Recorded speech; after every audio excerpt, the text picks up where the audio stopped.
नमस्कार। आज भारतीय सियासत में एक ऐसी खबर आई है जिसने सबको चौंका दिया है। कहानी है राघव चड्ढा के इस्तीफे की, और उससे भी बड़ी बात, राज्यसभा में आम आदमी पार्टी के लगभग सफाये की। ये देखिए, ये सिर्फ एक मामूली पॉलिटिकल न्यूज़ नहीं है, ये एक तूफान है।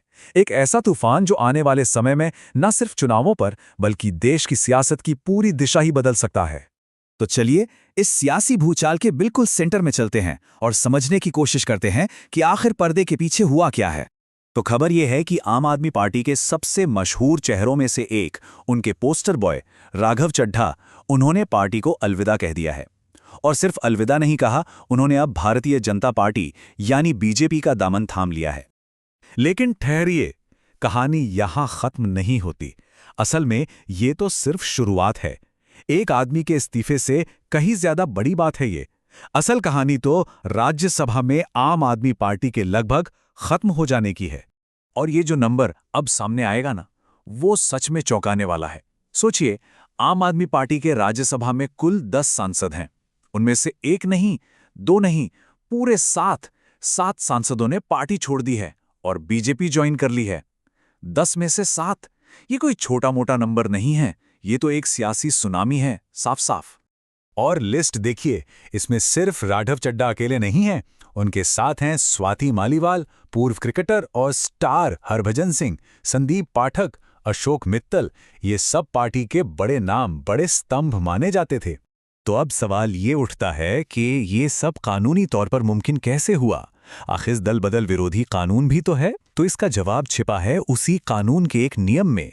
ये नियम कहता है कि अगर किसी पार्टी के 2/3 यानी 2/3 मेंबर्स एक साथ पार्टी बदलते हैं तो उसको डिफेक्शन नहीं बल्कि मर्जर माना जाता है। और इसीलिए इन 7 सांसदों की सदस्यता यानी उनकी सीट सेफ है, वो डिस्क्वालीफाई नहीं होंगे। लेकिन सबसे बड़ा सवाल अब भी वही है, आखिर राघव चड्ढा, जिनको पार्टी का भविष्य माना जाता था, उन्होंने इतना बड़ा कदम क्यों उठाया? चलिए देखते हैं कि उन्होंने खुद इस पर क्या कहा।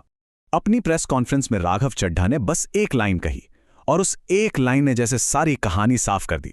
उन्होंने कहा, मैं गलत पार्टी में सही आदमी था। बस इतना ही। इस एक लाइन में बहुत कुछ कह दिया गया।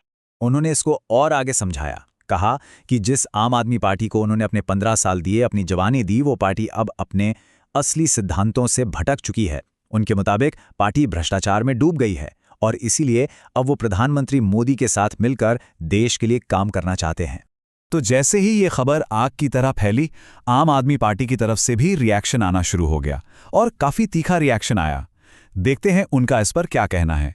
पार्टी के सर्वोच्च नेता अरविंद केजरीवाल ने एक्स पर, जो पहले ट्विटर था, सीधा हमला बोला। उन्होंने लिखा, बीजेपी ने फिर से पंजाबियों के साथ धक्का किया है। उनका साफ इशारा था कि ये जनता के वोट, जनता के विश्वास के साथ धोखा है। और सिर्फ केजरीवाल ही नहीं, पार्टी के बाकी नेताओं ने भी इसको लोकतंत्र की हत्या यानी मर्डर ऑफ डेमोक्रेसी कहा है।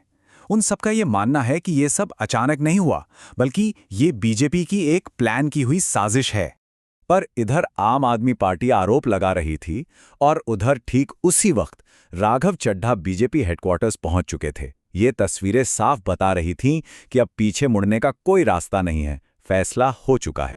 तो अब जब ये सियासी तूफान आ ही चुका है, सवाल ये है कि अब आगे क्या? इसका असर कहां तक जाएगा और कितना गहरा होगा? एक बात तो लगभग तय है, ये घटना दिल्ली और खासकर पंजाब, हाँ, पंजाब की सियासत के सारे समीकरणों को हिलाकर रख देगी, हमेशा के लिए। क्योंकि आम आदमी पार्टी के जो ज्यादातर सांसद राज्यसभा में हैं, वो पंजाब से ही हैं।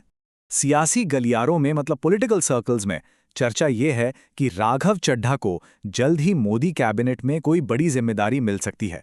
और वहीं दूसरी तरफ इस पूरे एपिसोड ने आम आदमी पार्टी के राष्ट्रीय महत्वाकांक्षाओं यानी देश भर में फैलने के सपने पर एक बहुत बड़ा सवालिया निशान लगा दिया है। तो आखिर में 2 बड़े सवाल हैं जिन पर सोचना होगा। पहला, क्या राघव चड्ढा ने जो किया वो सही था?